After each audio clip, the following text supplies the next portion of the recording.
Dear colleagues, ladies and gentlemen, please welcome Professor Jorrit Gerritsen, the President of the European Respiratory Society.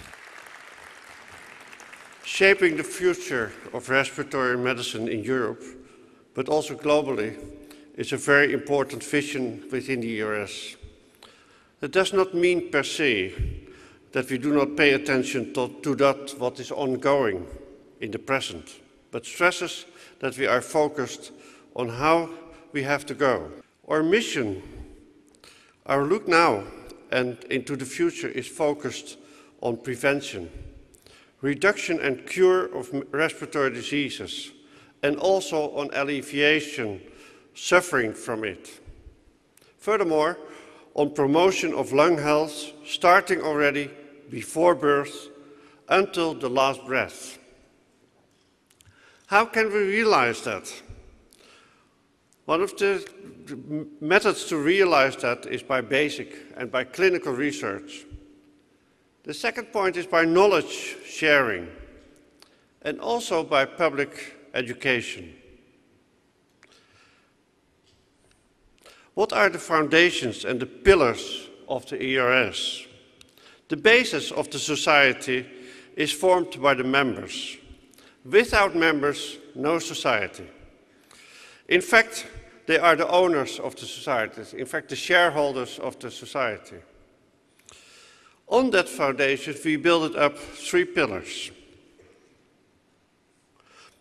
The first pillar is where it all started in Europe, the basis of our society. And in that pillar, we focus on advocacy via the Brussels office.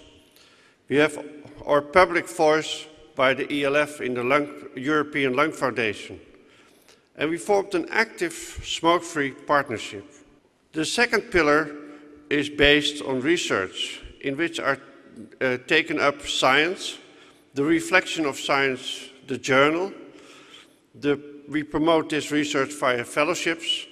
And finally, every year we have a very successful small-scale conference on science in Estoril, where the most prominent scientists and young researchers meet and exchange knowledge.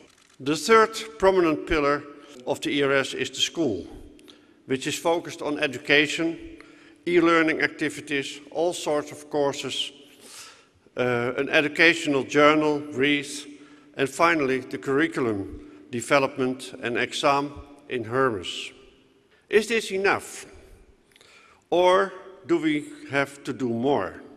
Yes, Carl-Henrik Pedersen, a prominent Danish artist from the Cobar group, stated, "We must turn everyone into artists, since that is what they are. They just do not know it." When we translate that to science, we can say that we must turn more doctors into scientists, since that is what they are. The problem is, in fact, that they just do not know it, because this was never elaborated and stimulated. That is one of the focus of our society for the coming years. The science pillar of the ERS was last year very productive.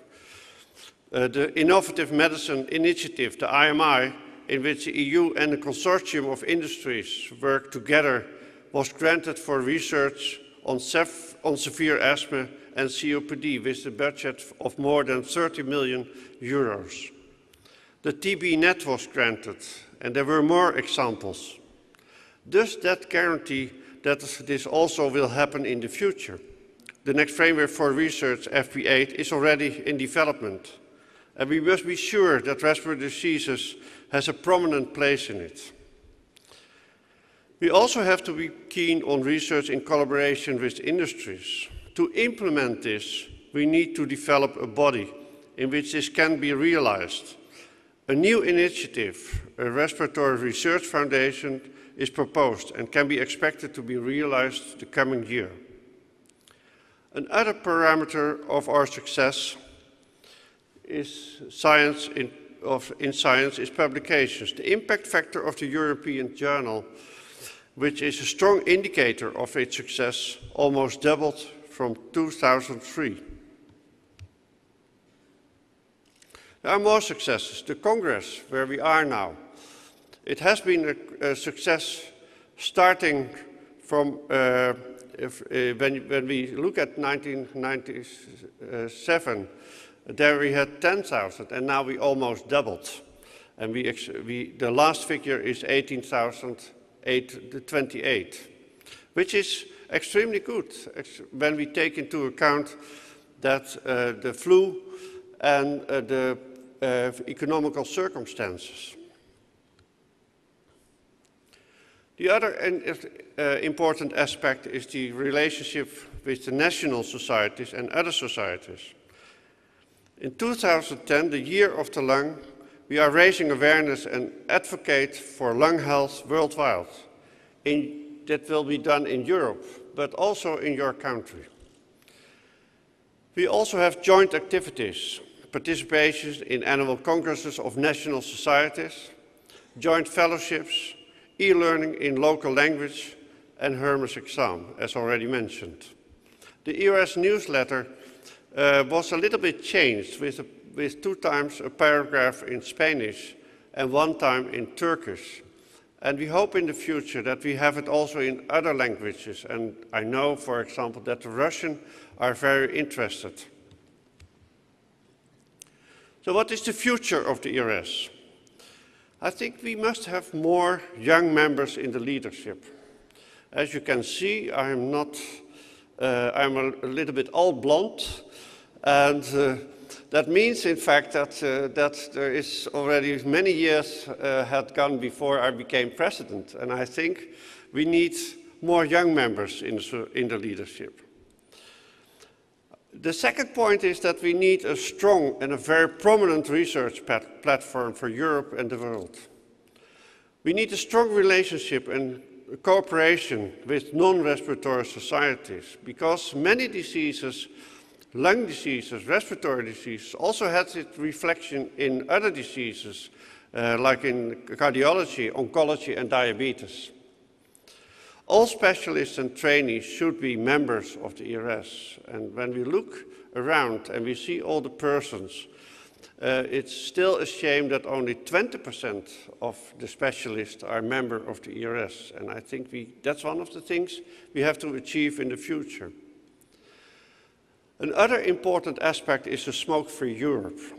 The central role, in fact, of the ERS and also of this Congress. And another aspect, smoke prevention, will be realized in 2011. ERS friends and dear colleagues, thank you to the officers and the dedicated ERS staff for their strong devotion and contribution to the society during my presidential year. It has been a privilege for me to work with you. My warmest wishes and support to Nikos Siafakas, who is the next president, Jean-Luc Eiselet, and all for 2009 and 2010. Zeer hartelijk dank. Well, sometimes you have to say a word in Dutch, because otherwise they think it's not a language.